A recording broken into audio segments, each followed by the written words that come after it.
welcome back to another episode of Fight Talk. Today we're with student professional fighter Colin Flynn. Introduce yourself.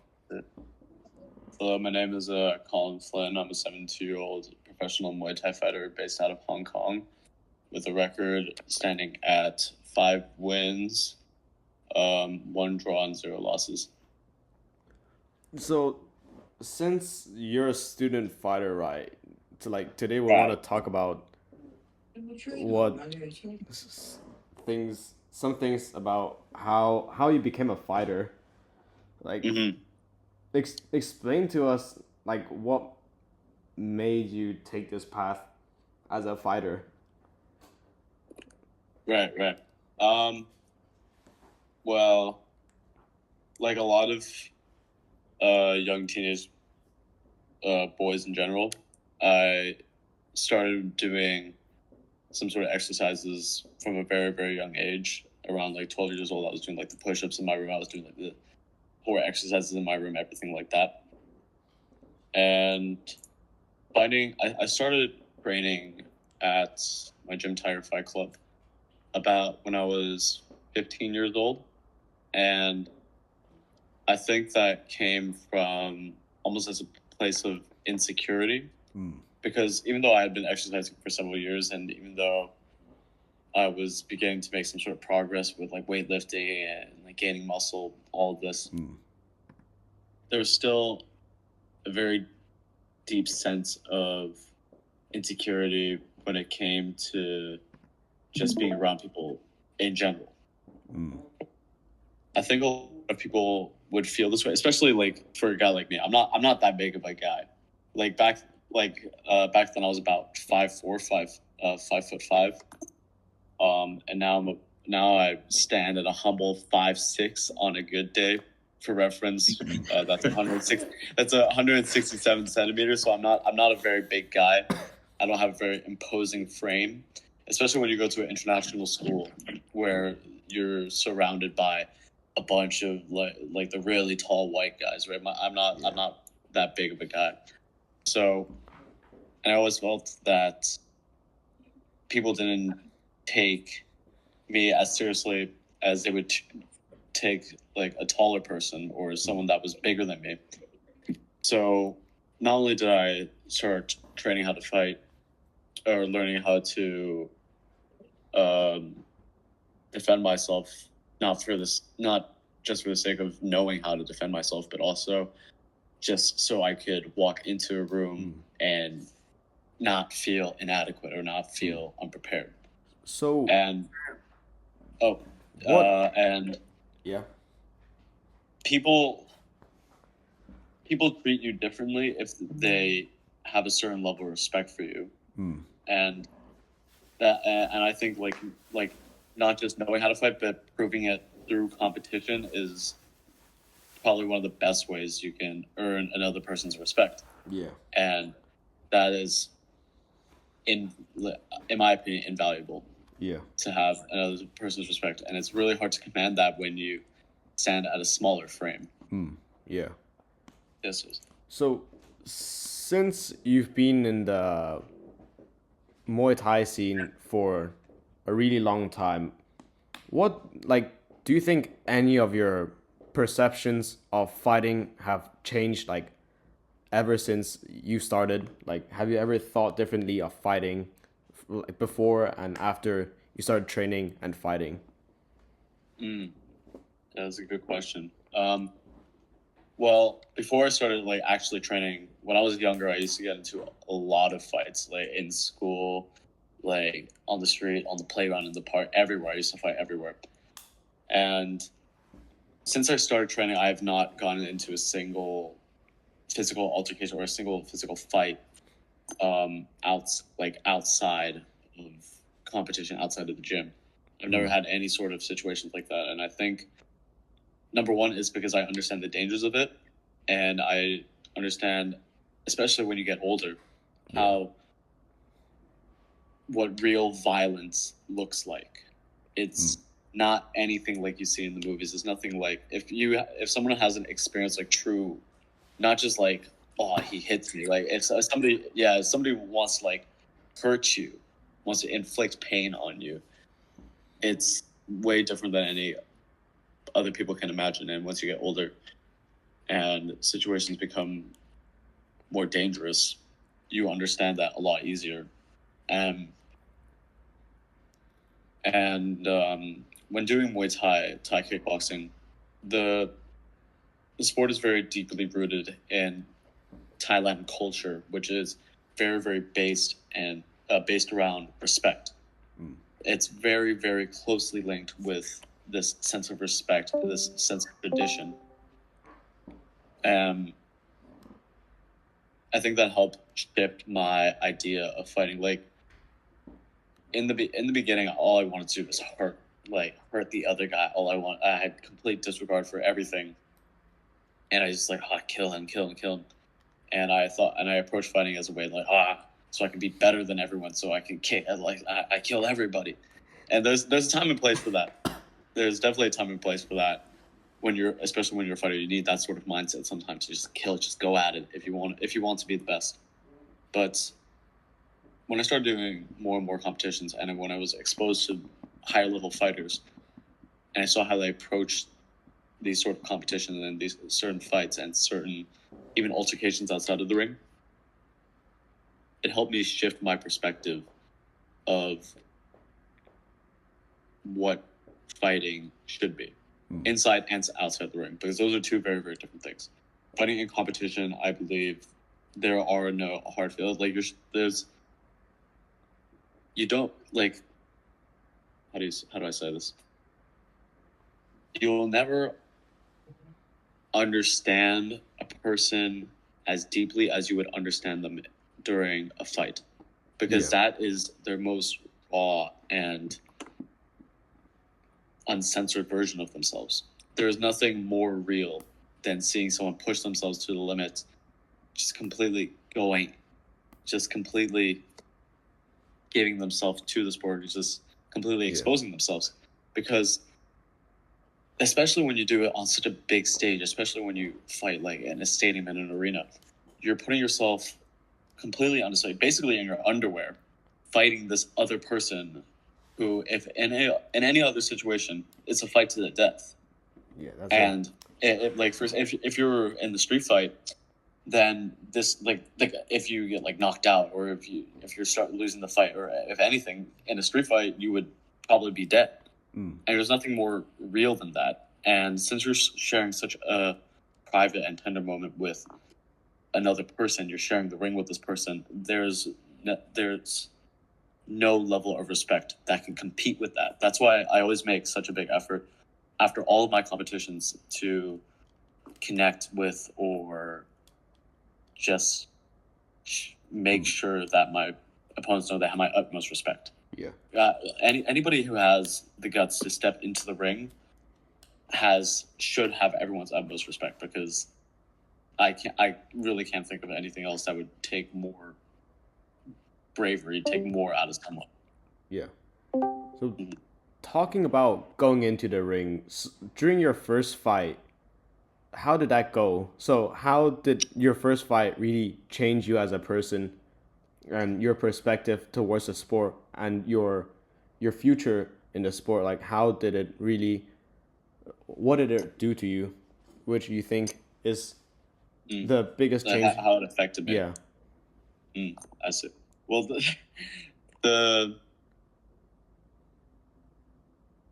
the thing about my first fight, with everyone's first fight, at least in competition, they don't know what to expect. You almost feel like you want to be nervous. I'm sure you had the same thing. You started fighting younger than I did. Yeah. So I'm sure you had a similar thing for your first fight, that you don't know what to expect, because it's all so new to you. You don't. Yeah. And since it's your first fight, you're thinking about all these different things. You almost don't have time to be afraid. Yeah. I've heard a lot of people that they get really nervous, or they have panic attacks, but usually never during their first fight, because it's just something that they're being exposed to for the very first time. You don't it's like you're trying to think like, oh, okay, so oh no, my friends are here, or like, oh no, what happens if I lose, or okay, what happens if he knocks me out? What happens if he does this? Oh, I'm gonna do this. Your mind is racing. You're thinking about too many things to be afraid. You don't have time to be afraid. But I remember doing my first fight. I was fighting somebody, and they were about 6 foot something. So he was towering over me, and he was really skinny, but he was way taller than I was. And I just remembered in my first fight, it's up on YouTube, but I remember my first fight. I was the bell rang, we touched gloves, and I remember I was moving, and I blocked one of his kicks. I was like, okay, just like I practiced. All of a sudden, teep, and I next thing I know, I'm on my ass on the floor. Oh, this is wait, hand. Let me on my butt on the floor, and then I was like, what happened? I had, I had no idea. I had no idea what had happened. I just suddenly realized, oh my god, I'm on my butt, and then I was like, oh crap, and it took me a little bit to get into rhythm because I almost locked up. Yeah. I almost like couldn't let my hands go.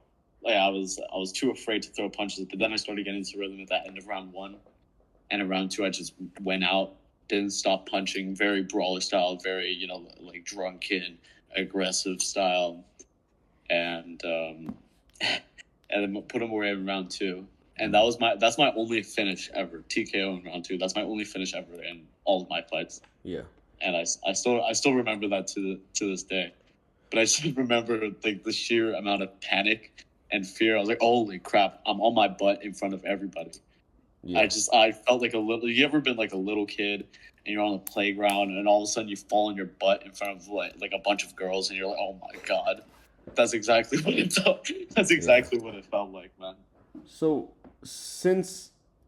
after you had your first fight, how big of a role do you think it played into contributing to you being where you are right now? Like, how did your first fight really affect the trajectory of your uh, fight path? Say if you lose your first fight, would you be um, fighting in a professional stage right now? I've always thought about this a lot. Wait, I have a real quick question: is Turdman 321 Elliot? Yeah. He's really quiet. I'm listening, bro. I don't know what to say. He's just here to watch. He's just here to learn, man. But There's some wise words being said, wise words, man. Yeah. Third man. That's actually a really, really good question. I've thought about this a lot because since I haven't lost yet, it's almost as if like every single time I step into the fight, I'm really scared because pretty much, especially in a sport like Muay Thai where like you have fighters who fight like 200, 300 times, right? Yeah. Everybody loses. I can't think of a single Muay Thai fighter who's undefeated. Yeah. It just doesn't exist. So every single time I step into the ring, I'm almost like thinking, okay, this is gonna be this is gonna be like the one. This is where I'm gonna just like fuck up. Yeah. And it's been hanging over my head. But since I haven't lost, it's hard to imagine what that would be like. And I still think, honestly, if I lost my first fight, I don't think I would have quit because, number one, I would just hate to end it on a loss. And at that point, I was doing it because I loved the sport, not necessarily because I was obsessed with winning. Yeah. But since I haven't lost, I'm gonna say I haven't lost yet, just in case. But since I haven't lost yet, a lot of people, when they approach different sports, is because there was a study done on like Olympic athletes, and most of them they weren't going into the games with the mindset that I'm doing this because I want to win or I need to win. They approach the games with the mindset I hate to lose or I cannot lose. Yeah. So for me, it's hard for me to lean into I hate to lose part because I'm still not fully sure what that is like. Hmm.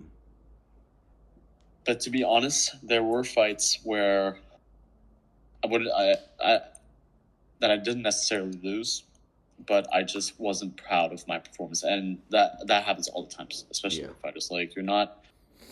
It's just something that either you know you could have done it better, or you know that you Yeah. fucked up, and that's sort of loss I think hurts a fighter more than anything else. Because if you fight someone and they're genuinely better than you, you do everything perfectly, Yeah. but they're genuinely better than you, then okay, oh well, they're better than you. Yeah. At least on that night, they're better than you. Yeah. But if you mess up because of something that you did wrong, or that because you know you could have done better, then that sort of feeling hurts way more than just knowing, okay, he was a better man on this night. Yeah. And there's definitely been moments where I've had that, and I hated those kind of feelings. Even if I did get my hand raised, I hated like I could have done better. Like I could have done a lot of things better. And if I had lost my first fight, I don't know where my mindset would have been. But I definitely still I would think I would be fighting. But I think the most impactful part of most impactful thing that I took from my first fight was just like my style. And a lot of people, when they approach their fighting style, they don't take into account a lot of things. They take into account like their strength, their speed, their frame, whether they're tall or short. And all of those factors are very, very important when determining your fight style. But what a lot of people don't realize is that your personality and your character plays a huge part in your fight style. Like if you look at someone like Liam Harrison, when he talks, he's aggressive, he's straightforward, he's direct. You know, he's very because he's like a lot of British people, they're like that. You know, they're very no nonsense kind of thing, and you see that shine through his fight style. You know, very walking forward, very like low kick, heavy punches, low kick. Like it's matches his style very well. And you look at someone like Saintchai, he's a very playful guy. Or Lordzilla, they're like if you look at their interviews and you look at that how they are as people and how they approach their Muay Thai seminars when they're coaching people, they're very playful. They're sort of playful and laid back Thai personality comes through their fight style. Yeah. And I think, especially during my first fight, you can see that I'm very heavy with the hands. I'm very like direct, and I'm like at least during my competition, I'm not a very playful sort of fighter. I'm not a super smart fighter. Like as you know, our coach Tiger, he calls me Rocky because I'm a stupid. Like he calls me a stupid fighter, but I've got heart. Like I can take a lot of punches, but I'm a stupid fighter, and I think that really shines through especially with my first performance. Like I was just throwing punches as hard as I could, just like throwing it with everything I have. And I think that since my first fight went so well following that style, I almost defaulted to that for my next few fights. And I think that I'm getting better at it bit by bit, because that's just how it goes when you train for a long time. You have to make adjustments because when your training partners are improving, then you're forced to improve as well. Yeah. But it definitely influenced me, like just going into that fight and just throwing it with malicious intent. Yeah. So I think that's like the thing that influenced me the most. Yeah. So for a new fighter like Elliot, a person who's like just going into Muay Thai, let's say like if you just started training Muay Thai, what would you recommend them to do before their first fight, or if whether or not they should take on their first fight? Like, what should be the biggest decision that someone would make to determine whether or not they should or are able to take the first fight? What's like the biggest like thing that they should decision that someone should make before taking their first fight? Like, do you think Yeah. time wise or like intensity, like training, what's the biggest sacrifice one would make before taking their first fight, and how a person like Elliot or a new fighter should approach it? Well, one thing you have to understand when you get into fighting in general is that maybe not for your first fight, but in general is that you have to go all in. You can't half-ass Yeah. fighting. You can half-ass a lot of sports, and you can get away with that. But with fighting, it doesn't matter like how much you bullshit, or sorry, how much you BS. Everything that you did, it will come out in the ring. Like there's nowhere to hide. There's no team to hide behind. If you mess up, your teammates aren't going to help you, like in a lot of other sports. Yeah. So that's the main sacrifice you have to be willing to make, and it is your time. Yeah. I think It is your effort. looking at That's the main thing. sports in general, if you look at the sports from whether or not it's a competitive or not sport, I think fighting, Muay Thai, boxing, MMA, it will be on the top of the pyramid because Oh yeah. the sheer training involved, just like the weight cutting, the dedication, even for like people fighting their amateur fights or first fight, is insane.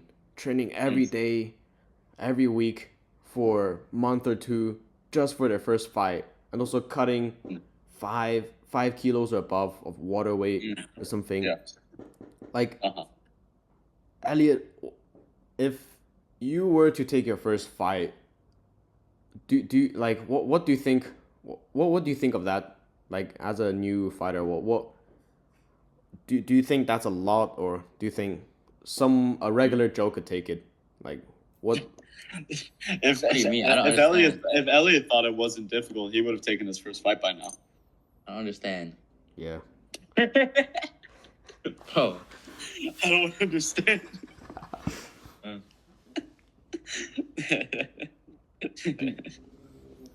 Well, let me think ask the first. question one more time. So, as someone who haven't taken their official fight yet, so considering all the effort you have to put in, the time, the weight cutting, the fear of your opponent beating you, losing, what do you think? Like, do you think, what do you think a new person like you, like, what is going through your head when you face all these preconceived Well, knowledge? I haven't taken it, so I don't know.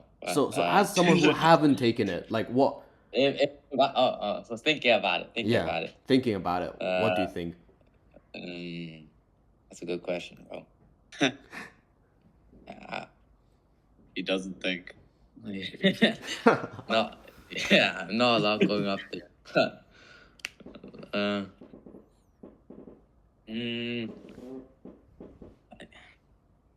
I don't know. I guess it's difficult, bro. Yeah. Yeah. Really insightful stuff, man. Thank you.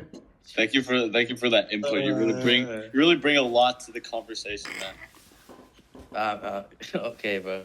Hey, why am I getting interviewed? You know, it's not supposed to be an interview. I thought this was supposed to be a podcast, man. Same thing. You know what would be really good? Like if we get a bunch of like microphones, we set up a camera, and we do a podcast like in the ring. Oh, road Yeah, Rogan. and except I'm like Joe it's hella Rogan. loud, and then they'll be like, We can do it like we can do it like on Sunday or like Saturday. Just set it up. Because like honestly, like the podcast, it's a lot harder to convey a lot of emotions, especially when it's just through a Discord call. Oh yeah. And it's very boring to watch. And like this, and in this sort of like, this is more of like an interview style. It's not like the point of a podcast. It's more supposed to be conversational. It's supposed to feel more natural. You know what I mean? See. I mean, we could do that. Yeah, Sunday, we could do something that. sounds Or good. just anywhere. Like Yeah. do something like I don't know, fighting related. We'll like sit in a room. We'll put a bunch of like boxing gloves up, like, or we can wear Just the headgear ring while is like we good can like enough. we can put like the microphones in the boxing glove and talk in the boxing glove. Just that kind of stuff. You know what I mean? Yeah, sure. That Yeah, sounds sure. good. Mhm. Oh, but you said something earlier that I wanted to talk about. That a lot of people like. It almost seems secondary to like the sort of training, but like the weight cutting, man. The Oh. weight. Oh my god. Like I know like you don't cut that much Yeah. weight because It you really fight depends on like where you you fight. fight like pretty. Sorry. It really depends on where you fight, like what they like, Yeah, yeah, ask for. but for you, like you fight like the Sonda Yeah. competitions, right? They weigh in And right so before the fight. those So kind of competitions, people don't really cut yeah. that much weight, like at that sort of level, the regional level, because like people fight so often. And but for me, since the beginning, I've fought at 57 kilos. That is my weight class, and since the and since my first fight, even since my first fight, I've gained a lot of Yeah. weight in general. Like my first fight, my walk around weight was about 60 kilos, and now I walk around 65, 67 kilos. So I've gained a lot of weight since my first fight, but I'm still fighting at 57. Yeah. And then I remember people don't seem to realize that when you're cutting weight, you are literally killing your body. Yeah, you're Like you are literally dying. If you keep on going Yeah. like at this rate for like just a few more hours, you'll Yeah. die. like what's Like the thing organs in you'll just straight up die. sports science called the homeostasis? Like, you're pretty much like not homeostasis in your body. You're overheating it. You're You're not draining it off. homeostasising your body. You're draining it off water. That's Yeah. insane, though. I mean, Yeah, you're dehydrated. Yeah. to be fair, Mhm. if like everyone fights, like no weight cutting, no one like tries to take an edge. Do you think fights will be like much more people will be taking fights? Oh yeah, all the time.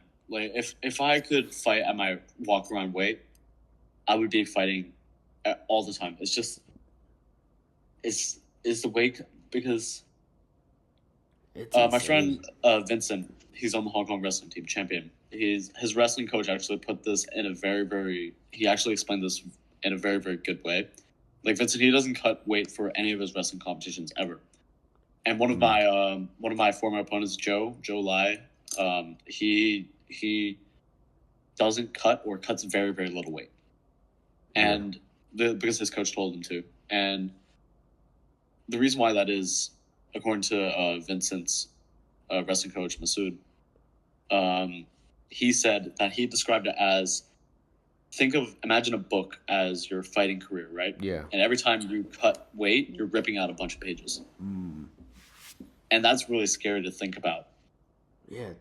So- That's like The reason why that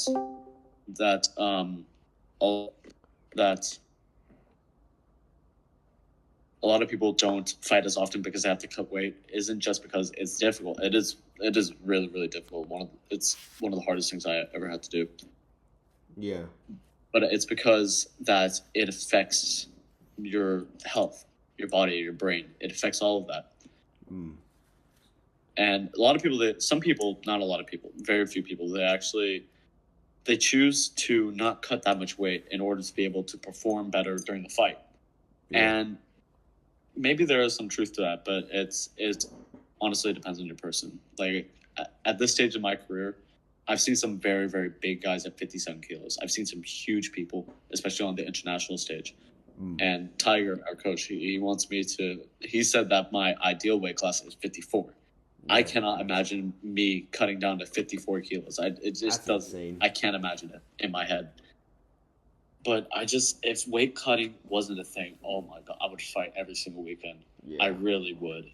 Like right now, I'm resting at a good 65 kilo. Like if they told me, hey, you fight in 2 weeks, Yeah. I'd be like, damn, F I'm not off, taking bro. the fight. I'm not making that. It depends on if it's for a title. If it's a really good Yeah. fight, sure. But if it's like in-house fight, I'm good, man. Oh, speaking of which, Michael Dacuno, he hit me up. There's in-house fight on March 15th. If either of you guys want to fight, Elliot. Oh, Elliot, hell no. Elliot, this is your time, man. This is your time. You're Time to ready. shine. I mean, like, yeah. I It's don't fine. know. What weight are you now? What weight? Right now, like 59. 59, bro. You can make 57 easy. Yeah, man. Yeah, 57. And then the person standing at the other side is someone like you, bro. No, dude, not for the first fight. Come on. You literally caught 60 from 67 to 57. Yeah, that's like from way back when. Way back. I don't know. We'll You see. just- Maybe. just like- you maybe. just- Maybe. Bro, just like the main thing when you're a fighter, right? The main thing you have to have is heart. Because you can't teach somebody heart. You can teach somebody how to block. You can teach somebody how to punch Hard is faster. easy. Hard, nah, don't. I got plenty Easy. of Imagine- That you haven't just- taken your first fight yet, bro. Like, You'll know like, in the ring. I mean, You'll know That's when why. That's why you don't know if I'm hard enough, bro. I didn't have a chance to showcase it yet. That's the thing, though. It's there. Me it's there, personally, it's there. I don't consider myself as big heart though, because like when looking back, when I first started fighting, like my like second third fight when I lost, I stopped for a long time. I think during that time, looking back, damn, hard. You gotta like you only know yourself after taking your fights, and know your limits. Yeah. Because how much can you know about yourself if you've never been in a fight? Yeah. Because if you lose a fight, then it is the lowest Yeah. of the lows. You lose in front of all these people. That's draining. And yeah, all this training, Yeah. it's like you failed. Like not just yourself, but Yeah. everyone who spent all this time, effort in you, everyone who believed in you. It really crushes you. Yeah. It really does. Also, like if Yeah. your coach is like not a nice person about it, if they're like, oh, that's just extra bad. That's, I mean, Yeah, that's the worst, man. yeah, good coach Honestly. matters a lot. Oh, yeah, you gotta find a good coach. Like I mean, it depends on all about your learning style. Some Yeah. people they learn better when they have a coach who's more hard headed. Someone who would someone who would like give them a really hard time. Like my friend's wrestling coach, he's exactly like that. I remember we were doing a weightlifting session. I went there one time, and then we were doing what's it called, cleans. We were doing cleans. I've never done them before, and I was doing them. We were doing the same weight, and I was ahead of him in reps. His coach all of a sudden comes into the room and he says, "Look at him. He's 30 kilo lighter than you, and he's ahead of you. You should feel ashamed of yourself. Ashamed." And he just walked out of the room. Nothing else. like some people, they respond better to it. Like I mean, my like in Vincent's case, my friend, the guy I was doing training with, he responded pretty well to that. He loaded up an extra couple of plates and he started repping the crap out of it. And I was like, damn, okay, all right. Like for me, I'm not sure how. Like there's some times where like our coach, he has to like slap some sense into me. Yeah. But I'm very, very like I approach training with a very fun attitude. Yeah. Because especially when you're someone in our position, right? We go to an international school, we have great education lined up for us. Yeah. The people who fight, at least at a high level, they only do it for two reasons. One is that they don't have another choice, and two is because they love it. Yeah. And I have another choice. I don't have to do this, but it's because like I love it. So I'm gonna approach this sport with an I love it attitude. Like every single day I come into the gym, I love it. Like even if I feel like crap, even if I'm getting crap beat out of me, even though it's like quote unquote bad day, I'll find a way to enjoy it because I have the opportunity to do what I love, especially at such a big stage. Yeah. I have to find some way to appreciate that because the day I stop loving Muay Thai is the day I die. Yeah. I was gonna say I stopped training. Yo, but that is hard. I can't. Yeah, that's hard. Yeah, man. Like, because I can't picture myself stop training. I can't picture my life without Muay Thai because I've dedicated so much of my life to this art. Worthy. I think as a I could turn it person into an edit, man. who it's stopped for a like- long time. Like, yeah, I've not just like time, but I've made a lot of sacrifices. I made a lot of sacrifices for it. Like for my what was it? Fourth ever fight, I believe. Yeah, fourth ever fight. My second ever professional fight. about 2 weeks before my second ever professional fight, I was attending the funeral of my great grandmother because she died a couple weeks before, and this was like right in the middle of training. I remember this. And then, of course, like there was a part of me that wanted to stop, but there's just some things that you have to bite down on your mouth guard, keep your hands up, bob and weave through it, because maybe like a month afterwards, after all of that, I would have thought to myself, man, she probably would have wanted me to keep going, at least, because she's gone already. She's gone to a better place now already. It's not going to change, right? Me not taking the fight, me not fighting as hard as I could, and me not training as to the best of my ability, it's not going to bring her back anyways. Yeah. So, yeah, it's something that you have to understand, that you're going to make some sacrifices. You're going to miss some birthday parties. You're going to like miss out on a lot of like the fun stuff with all your other friends. A lot of your friends are going to be going out. They're going to be inviting you to these sort of things. They're going to be inviting you. Oh, come on, bro. Let's go to this party. Or like, oh, come on, bro. Let's come and hang out, man. We're all getting pizza. And sure, like enjoy your life. You're young. You definitely enjoy it because you're only young once. You're not getting any younger. But you also have to understand that when you make these sacrifices, your friends aren't doing what you are doing. Yeah. You have to understand there's a different mission here. Like in a few years, like 10, 20 years from now, you're going to be thinking back, okay, what do I remember? Oh, I went to that sick birthday party, bro. That one time. Oh my God, bro, it was so cool. Someone got so drunk they threw up, man. It was crazy. Oh, someone jumped in the pool, bro. That was so. Oh, did you hear? Stephanie drunk called her ex, bro. That was mad. You're not gonna remember any of that. You probably won't even remember it like a few months from now, a few weeks from now. You're gonna forget about that. You're gonna remember the times that you had in training, the times that you and your training partners beat the crap out of each other, the times that you guys ran until your lungs felt like sandpaper.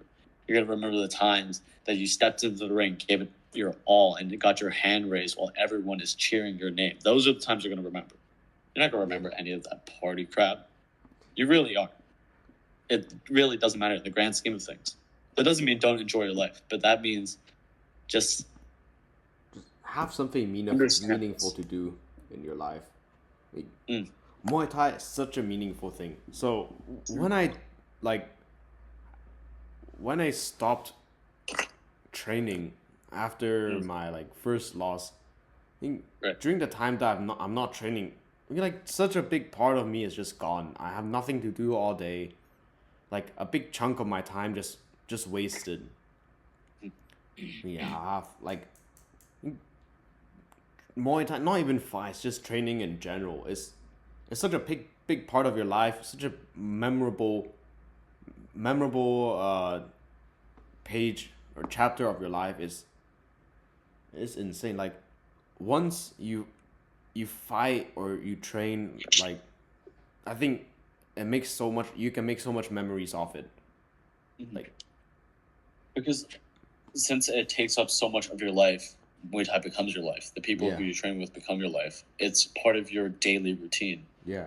And all of a sudden, if you suddenly quit, you take all of that away. Yeah. Such a big part of who you are and your identity is suddenly gone. Yeah. Like all of a sudden, you don't know what to do with yourself. Every day you're just like, oh, okay, tonight I don't have training. What am I going to do? Maybe I can go home. I can play Brawl Stars because my name's Elliot. Or oh, dude, it's Monday, but I don't have training. Let me hit up Lang Kwai Fong, bro. Yeah, that's. I wonder who does that. That's actually. Like, I'd be ashamed, bro. Like, just I genuinely, people who don't do competitive sports. I'm not saying everyone should do Muay Thai. It's not for everyone. Definitely not for everyone. But people who don't do competitive sports or don't do just anything with their life, I have a hard time understanding. Yeah. Because just like they go to school, they go home, and just they have so much free time. I don't understand what you do with all that time. Like, as some of them like grind Fortnite or I don't know Fortnite. Like, I mean, I guess, but I'm sure if you want to play video games, sure, that's fine. I don't really mind, but is like you have all this time, and especially with social media, you can see all these other people doing this. I don't understand why people don't feel motivated to find something that empowers us, something that that's meaningful. Like, yeah, something that finds that fire inside of something to put all your passion, your heart into. Things like it's hard for me to understand that because it's just that you have all this extra time. You're young, you have unlimited energy, and not only that, we're very, very privileged. We have like our parents. We don't need to focus so much on money. Like, we have so much of this freedom, and we have so many opportunities to do so much with our lives. But people choose to take that freedom as an excuse to be lazy. Yeah. And if anyone's listening, I don't know who's going to be listening to this. I'm not telling you how to live your life. You do whatever you want to do, but you have the opportunity to do something great, potentially, but you'll never know because you never tried. Yeah, I mean, that's the saddest part about life. When you're when you're dying, knowing that you've done nothing, that's sad. I think everyone, not just people that's watching, everyone should like just do something meaningful with their life that they could remember, die happily. Yeah, like if there was one thing that that's a lot of people that I've talked to, like middle-aged people, like let's say like 30 years old and onwards, if there's one thing that a lot of those people have said that they regret, is that they gave something up. It doesn't matter what it is, but they gave something up that they were young, that they were pursuing, that perhaps they were good at. Whether that's, I don't know, playing the piano, learning how to paint, being a good dancer, singer, whatever it is. They were pursuing that at a young age, and then they gave it up for whatever reason. Yeah. And that's like their biggest regret, because now you'll never know. Yeah, I think regret's the most scariest thing. You can't when you look back, the thing is you can't do anything about it. The only choice to look for when you're 30, you still got like many more years to live, so you can do something. Regret should never be like. It should be. You should reflect on it, but like I don't think one should manifest over regret. That's just bad for you. Once you do it, you just become lost.